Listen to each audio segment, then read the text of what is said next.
All right, fourth graders, I have a special friend with me today to help us learn about genres. We're going to be looking at all kinds of different books and the different genres that they are in. For example, I can see my friend Honey Rose here has a whole bunch of books on the table. Honey Rose, what do you all have over here? Oh my gosh, look at all those good books that you found. Wait a minute. Bad Pets on the Loose.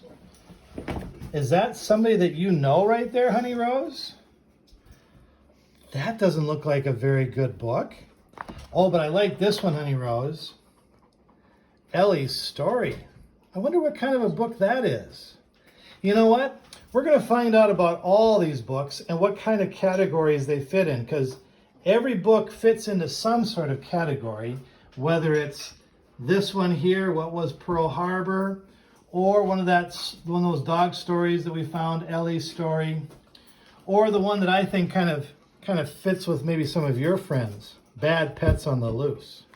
Oh, am I interrupting your reading, Rosie? I'm so sorry, Honey Rose. I didn't realize you were in the middle of your book, Bad Pets on the Loose. But we need to talk some more about the different kind of genres that are out there. So let's just put that down for a second, and we're going to talk to the kids about genres. All right, fourth graders. So you saw Rosie have all kinds of stories and books in front of her. And now it's time for us to figure out, how do these books fit into certain genres? How do they fit into certain categories? And what are these genres? And what are the two main types of genres? So we're going to take a look at that next. And you'll see that these books, all stories, all fit somewhere. All right, fourth graders, at the top of this chart, you see the word genre. Genre just means a category. And all books and stories fit into one of two sides to this. They're either nonfiction stories, which are real or true, or fiction stories that are not true. All these books are examples of a genre. But we can separate them according to which side they belong to. Are they the fiction ones, the not true ones, or the nonfiction ones, the true ones? All right, let's start with the fiction side. So one example of a genre that's a fictional type of genre is a mystery, like The Haunted Graveyard and other ghostly stories.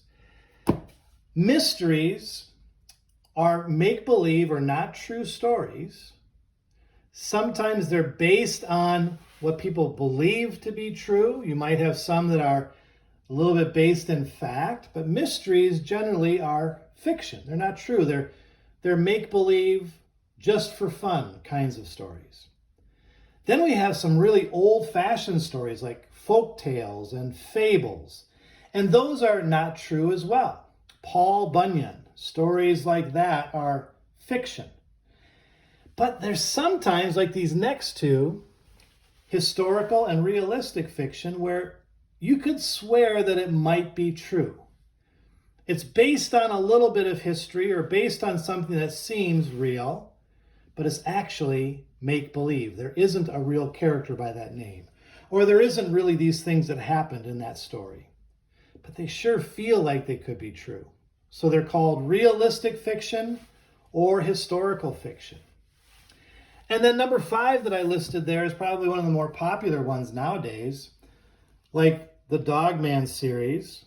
Dog Man is a graphic novel. It's a cartoon, it's a comic, it's a graphic novel, and it is also fiction. It's not true. So if somebody were to pick up a book, they could say, oh, this is a mystery. It fits in that genre. This Paul Bunyan is a folktale. It fits in that genre. I Survived is a great example of historical fiction. Realistic fiction is a lot of the stories that we read. Chapter stories like this one that Honey Rose picked out, Ellie's Story. Or Gordon Corman. It's got a lot of great realistic fiction kind of stories. They're based on things that could have actually happened. They seem like they could be real, but there really aren't those characters' names or people that exist like that. So graphic novels are fiction. But on the other side, now we have the nonfiction stories, the real stories, the true stories. Things that are based on history. So an actual history, like what was Pearl Harbor? It's based on real history of World War II. Or a biography, the story of a person's life. It's a real story, a true story about that person. There's all kinds of animal books. Even this one here, Bad Pets on the Loose, that Honey Rose sure liked, that could be in the animal category. It's just some facts and figures about some kind of unusual and interesting dogs and pets. And then cookbooks, as strangely as that seems, cookbooks are also real and true. They're very specialized kind of nonfiction books. Same with sports books. They're very specialized nonfiction kinds of books. But notice that I left off 6 and 7, and I could keep on going, 8, 9, 10, 11. There's a lot of genres. Books fall into categories, but they're based on these two main types. The nonfiction, which are the true and real ones, and the fiction, which are the not true, the make-believe ones. But they all are part of this word genre. All of these are examples of a genre.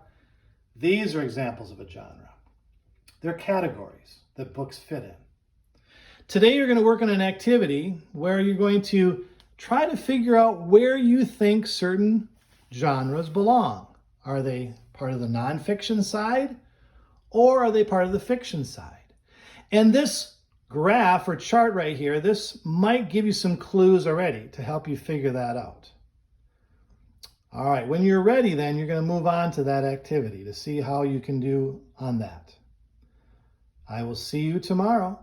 Have fun.